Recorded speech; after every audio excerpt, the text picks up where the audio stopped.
Mr. President, we would like to hear from your experience, what were the examples of successful infrastructure projects? It's not just infrastructure, it is infrastructure plus.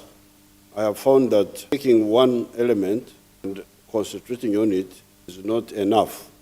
World Bank and so on.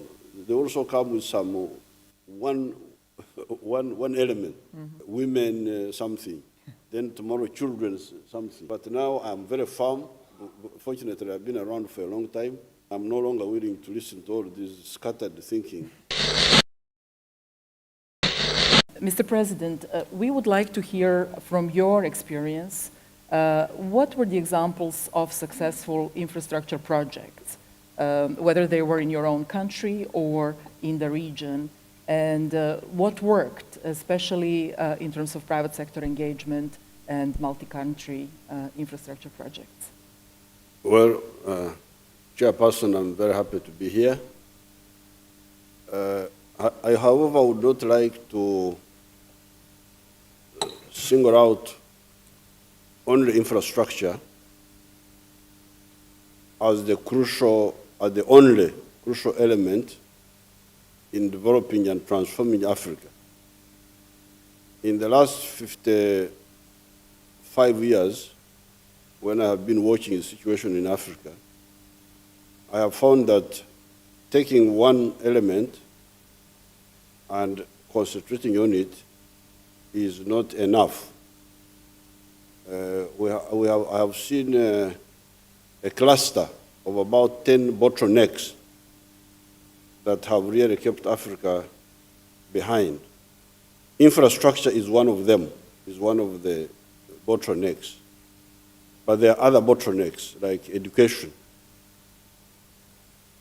If the population is not educated and skilled, then you also have the problem of the markets. One of the problems of Africa has been the fragmentation of the markets. Because when you produce, somebody must buy, and buy on a large scale and sustainably in order to encourage you to produce more. So therefore, having said that it's not just infrastructure, it is infrastructure plus, then I can, of course, zero on infrastructure. Remember, since some time ago, we said our economies would be developed and transformed by private sector-led growth. It is the private sector that will take the lead. But the private sector needs low costs of production. It needs low cost of electricity, low cost of transport, low cost of money. If it doesn't have those, it will not make profit. They will lose. If the costs are very high, they will lose. Therefore, the good infrastructure projects are the ones which are done but do not result in high costs for the private sector. Now, this is a little bit of a contradiction, because if a power station is done by the government, then the costs will be low. What you call tariff will be low, and that's what private sector needs. However, if it is done by private sector, sometimes they are careless. They build infrastructure using high cost of money, borrowed money, and then they try to recover it through tariff, high tariff. Now, when you do that, then you are defeating yourself. So therefore, I would advise the private sector. The private sector can, if you build a dam will be operating for 100 years. So there's no need for you to be in a hurry to recover the money in 10 years.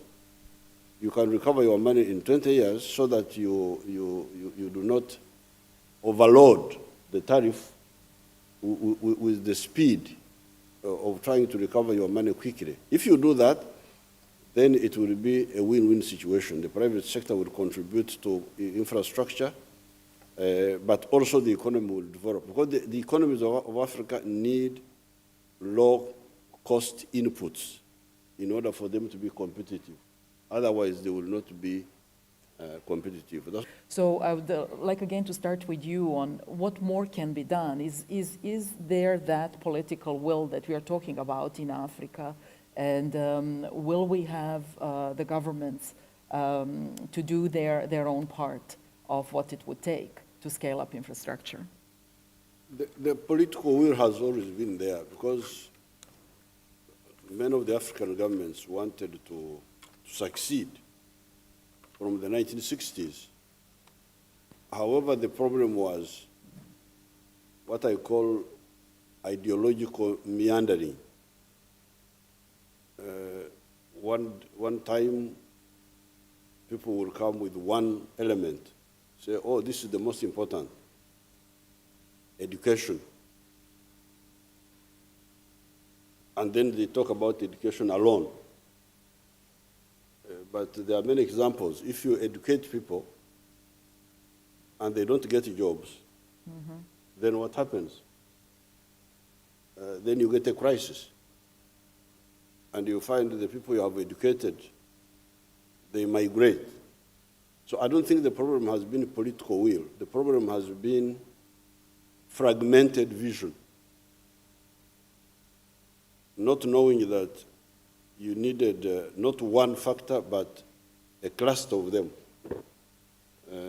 And I think that one, there we can't go wrong. I think even me, I have been watching for the last 54 years, either watching or actively involved. At one time, for instance, the African governments were persecuting the private sector. There was a phase in the 1960s when many of the African governments there was something called nationalization. Nationalization means you take over private assets because it was thought that this was the better way. But in so doing, you interfere with the forces that could help you to create wealth, produce goods and services. So it has not been so much political will, it has been more a problem of fragmented vision.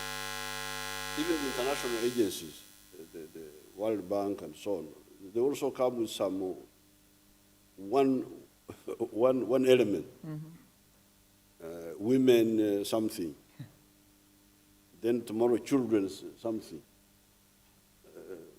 But now I'm very firm. Fortunately, I've been around for a long time. I'm no longer willing to listen to all this scattered thinking. I am insisting that it must be a package. There you have it, guys. Our African leaders are really trying their best to manage Africa's challenges as much as they are. And when we show these speeches here on this channel, we actually encourage to share our thoughts in the comments. And so whatever it is you guys think about these speeches, please do share your thoughts in the comments. Thank you for watching, guys. I really hope you enjoyed this video. Please share and like and subscribe because that's the way you support Kwazemy as a channel, an Afrocentric channel, where we try to understand deeper issues in African history and hopefully develop a collective intelligence on how we wish to build the Africa we want to see as people of Africa. See you in the next one.